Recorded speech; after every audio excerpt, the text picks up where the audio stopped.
Alors le roi donna l'ordre qu'on amena Daniel et qu'on le jeta dans la fosse aux lions. Le roi prit la parole et dit à Daniel, puisse ton Dieu, que tu sers avec persévérance, t'est délivré. On apporta une pierre et on la mit sur l'ouverture de la fosse.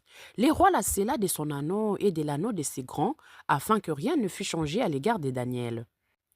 Le roi se rendit ensuite dans son palais, il passa la nuit à jeûne, il ne fit point venir des concubines auprès de lui, et il ne put se livrer au sommeil. Le roi se leva au point du jour avec l'aurore, et il alla précipitamment à la fosse aux lions. En s'approchant de la fosse, il appela Daniel d'une voix triste. Le roi prit la parole et dit à Daniel, Daniel, serviteur du Dieu vivant, ton Dieu que tu sers avec persévérance, a-t-il pu te délivrer des lions? Et Daniel dit au roi, Roi, vis éternellement. Mon Dieu a envoyé son ange et fermé la gueule des lions, qui ne m'ont fait aucun mal, parce que j'ai été trouvé innocent devant lui, et devant toi non plus, ô roi, je n'ai rien fait de mauvais.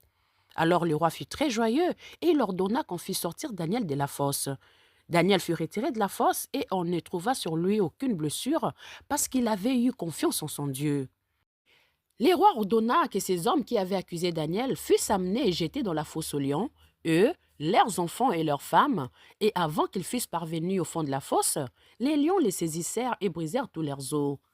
Après cela, le roi Darius écrivit à tout le peuple, à toutes les nations et aux hommes de toutes langues qui habitaient sur toute la terre, que la paix vous soit donnée avec abondance. J'ordonne que, dans toute l'étendue de mon royaume, on ait de la crainte et de la frayeur pour le Dieu de Daniel, car il est le Dieu vivant, il subsiste éternellement, son royaume ne sera jamais détruit et sa domination durera jusqu'à la fin. Amen.